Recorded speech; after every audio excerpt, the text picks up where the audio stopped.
Scandinavia is a beautiful region of northern Europe that is known for its many natural wonders. With sights as wondrous as mountains, fjords, and the northern lights, along with the vibrant cities and cultural life, it is no wonder why the region attracts mass amounts of tourists each year. In 2017, Norway alone hosted a total of 33.3 million commercial overnight stays. This is over 6 times Norway's total population of 5.258 million. With increasing amounts of tourists repeatedly visiting these spaces, it is vital that we consider the effects mass tourism is having on the land, animals, ecosystems, and local communities.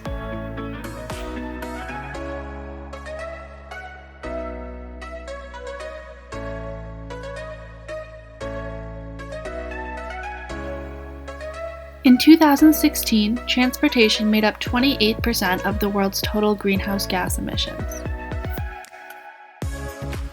While Copenhagen and many other places in Scandinavia are working hard to lower their carbon emissions, their efforts are being undone by the increase in flights transporting tourists and other visitors in and out of their land.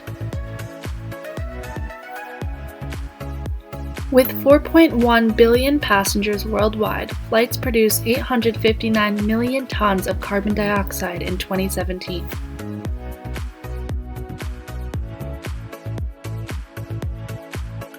Copenhagen's airport Kastrup, the largest airport in the Nordic countries, oversaw 266,096 aircraft movements in 2018 alone, with over 30 million passengers. So what can tourists do to fix this? Before booking a quick and easy flight, check what other transportation options are available. The Eurail provides access to up to 31 countries, and there are also many bus options as well. Try to choose non-stop flights as they generally require less fuel than indirect flights that stop and take off again. Fly during the day. Nighttime flights are twice as bad for the environment. Pack light. Every 15 pounds of luggage on a 5,000-mile flight adds up to 50 pounds of carbon emitted. Rent a bike or use public transportation to find your way around. Phone applications like City Mapper will tell you exactly where to go and how long the trip will take.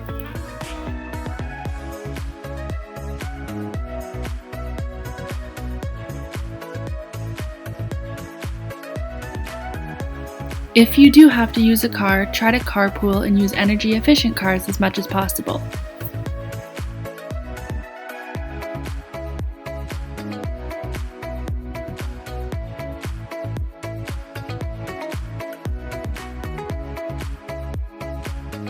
As Scandinavia is filled with many beautiful natural wonders, it is understandable that a large amount of tourist attractions in the area involve interacting with nature.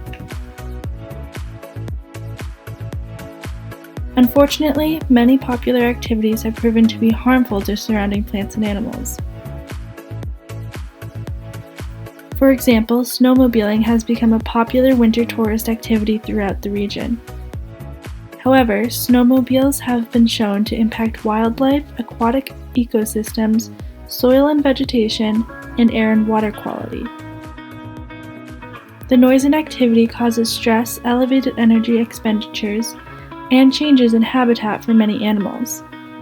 The vehicles also cause direct physical injuries to plants and increase erosion in areas with inadequate snow cover. Pollution from the exhaust accumulates in the snow and is released during spring snowmelt, elevating acidity in nearby waters. Boating is another popular activity in Nordic countries for tourists year-round. Unfortunately, rigid-hulled inflatable boats, which are often used for guided water tours of areas like the fjords, have been proven to have bioacoustic impacts on marine life. Possible impacts of these boats include behavioral disturbances, acoustic masking, stress, shift in hearing sensitivity, and potential long-term population-level effects. So what can tourists do to prevent damage to local ecosystems?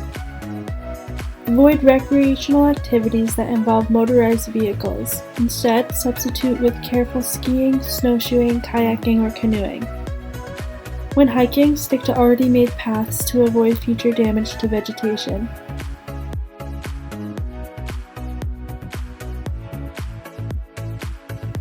Avoid picking and uprooting plants.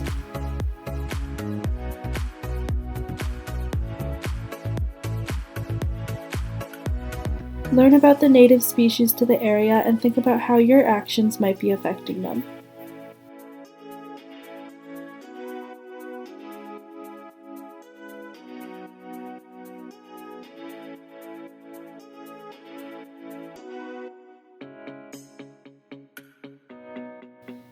One-third of all food produced globally is thrown away.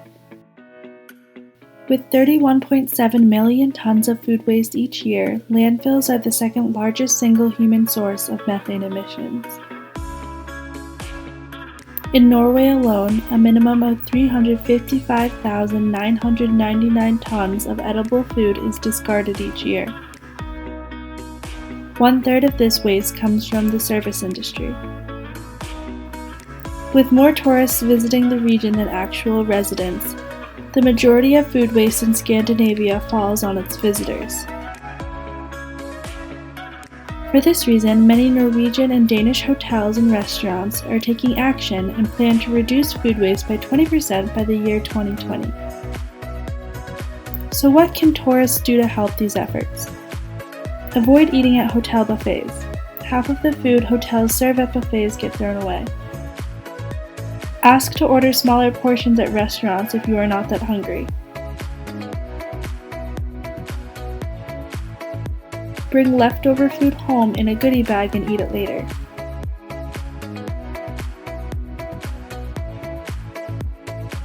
If grocery shopping, be careful to only buy what you will use throughout the length of your stay. Be sure to properly recycle and dispose of food packagings.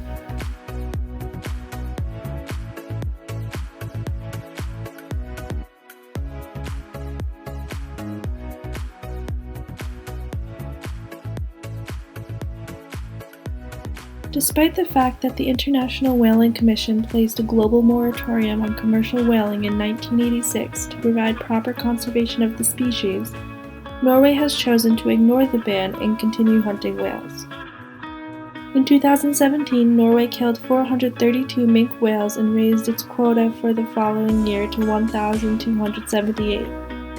The minke whales are hunted for their meat, which can be found in fish markets and restaurants around the country.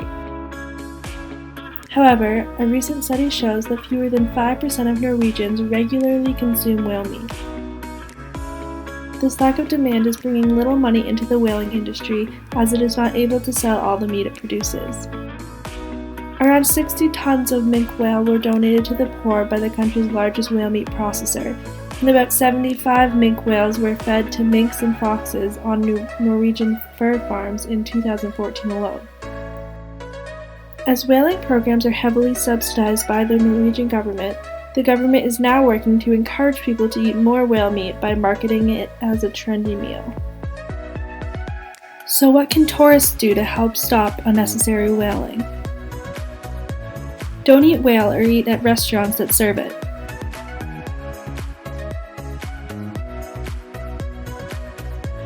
Book local whale watching trips to help boost demand.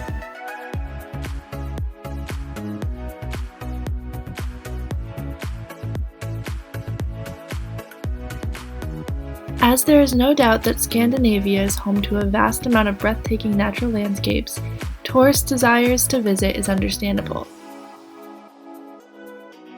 While there are numerous negative effects that tourism has on the region, it brings benefits as well. Tourism helps boost local economies, providing jobs and funding for important public services. For this reason, the solution to these issues is not to end tourism, but is instead to encourage educational and environmentally conscious tourism in the area.